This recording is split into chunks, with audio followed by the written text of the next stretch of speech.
Imagina descobrir que tem um serial killer rondando a cidade onde você mora, onde ele entra na casa das vítimas sem arrombar nada, sem ninguém ver. Ele droga as vítimas e finaliza elas em cima da própria cama e depois sai sem deixar nenhum vestígio para a polícia identificar essa pessoa.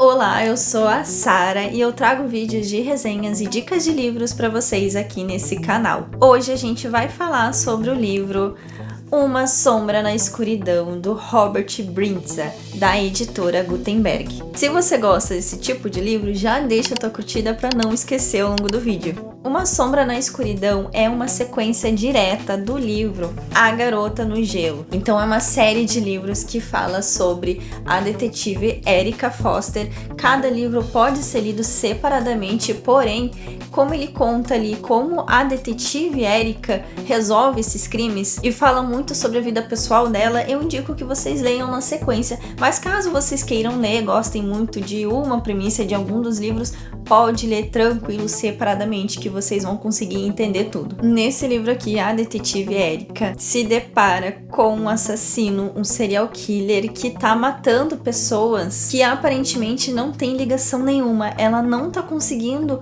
ver a ligação que tem em todos esses crimes.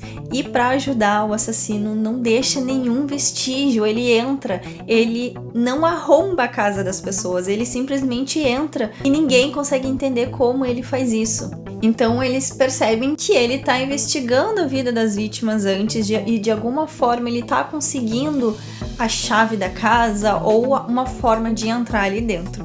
A detetive Erica é uma detetive que eu gosto muito, porque ela é aquele tipo de profissional que não abandona os casos, sabe? Por mais difícil que esteja, ela vai tentar descobrir o que tá acontecendo. Por mais que prejudique a carreira dela, por mais que influencie na vida pessoal dela, ela vai tentar resolver o crime. Ela é o tipo de detetive que eu gostaria se em algum dia eu precisasse de um detetive para me ajudar a resolver alguma coisa envolvendo pessoas que eu gosto. E assim, ó, bater na madeira 3 vezes, não quero que isso aconteça, mas tenho certeza que qualquer familiar gostaria de ter a Erica para resolver um caso, porque ela não vai largar a mão da pessoa enquanto esse caso não tiver resolvido. Agora, voltando a falar um pouco mais sobre a premissa, a gente vai ter aqui algumas visões, tá? A gente vai ter a parte da investigação dos policiais da Erica tentando resolver aquele caso, só que a gente também vai ter o próprio assassino contando. Então a gente já começa com o próprio assassino falando: olha só, eu entrei na casa do fulano desse jeitinho, quando eu cheguei lá, ele tava de costas, e daí eu fiz isso pra drogar ele, e daí quando ele tava no quarto, eu fiz isso, foi assim que aconteceu, ele lutou um pouco, ou ele não lutou tanto, e assim, ele explica tudo que ele fez ali, e depois a gente corta pra parte da polícia tentando entender o que aconteceu, mesmo que a gente já saiba o que aconteceu. Porém, no início, a gente ainda não sabe a identidade desse assassino, mas a gente já sabe tudo o que aconteceu. E fica muito interessante essa dinâmica, porque mesmo que a gente saiba, a gente também tá tentando descobrir algumas coisas ali. Depois de um tempo, a gente vai descobrir antes da polícia quem é que tá cometendo esses crimes, tá? Porque a gente tem algumas histórias que vai contando a vida do assassino também antes de descobrir a identidade dele. E a gente vai descobrir qual é a motivação dele e por que ele faz esses crimes, o que cada vítima fez pro assassino, qual é a ligação dessas vítimas, né? Então a gente vai ver o que cada vítima fez pro assassino para ele ter a motivação de matar eles do jeito que ele matou.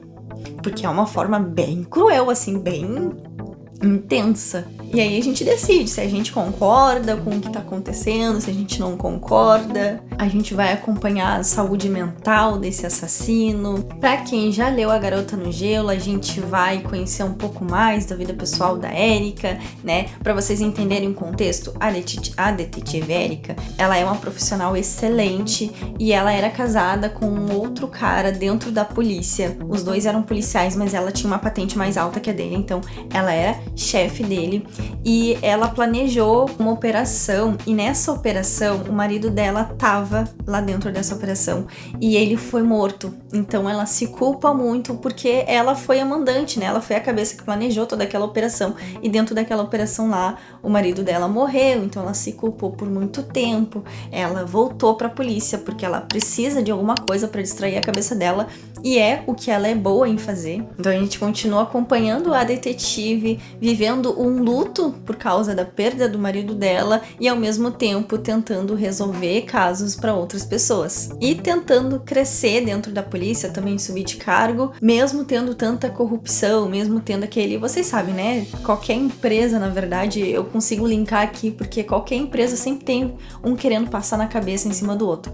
E aqui na polícia é pior ainda, né? Então ela ali tá de luto, tentando crescer, tentando aumentar a patente dela, com um monte de gente corrupta na volta. E a gente gosta da detetive, ela não é uma pessoa fácil de lidar, mas ela é uma pessoa fácil de gostar. A gente sabe que ela é muito sozinha ali, apesar de ter amigos muito fiéis a ela, a gente sabe que ela é muito sozinha ainda nesse livro aqui. Eu já li o terceiro livro da série antes de ler o primeiro e o segundo, então eu já sei que depois as coisas vão melhorar um pouquinho ali pra ela, mas aqui nesse livro ela ainda tá bem pra baixo, assim, a moral dela ainda tá bem pra baixo. Agora eu não lembro se eu dei 3 estrelas e meia ou se eu dei 4, porque eu lembro que eu gostei muito da história, mas eu acho que tem melhores, sabe? Então tem suspense melhores, e eu gosto de deixar essa reservinha de notas muito boas pra livros que eu realmente tenha me apegado muito. Eu acho que é uma história esquecível essa aqui. É um livro muito bom, um suspense muito bom. Eu compraria de novo 100 vezes, porém é uma história esquecível, é uma história muito parecida, assim, com várias outras. Bom, envolve um serial killer, uma forma de matar específica, enfim, né? É gostoso de ler, quer dizer, não é gostoso de ler, né? Não me entendam mal, mas é um livro que é interessante de ler pra descobrir tudo o que vai acontecer e resolver esses crimes, mas é mais do mesmo. Então eu lembro que eu dei uma nota boa, mas não foi uma nota excelente. Eu não vou prender mais vocês aqui, não esquece de deixar a tua curtida e me contar o que vocês acharam desse livro e se vocês têm livros parecidos como esse pra me indicar. Eu te vejo no próximo vídeo. Tchau!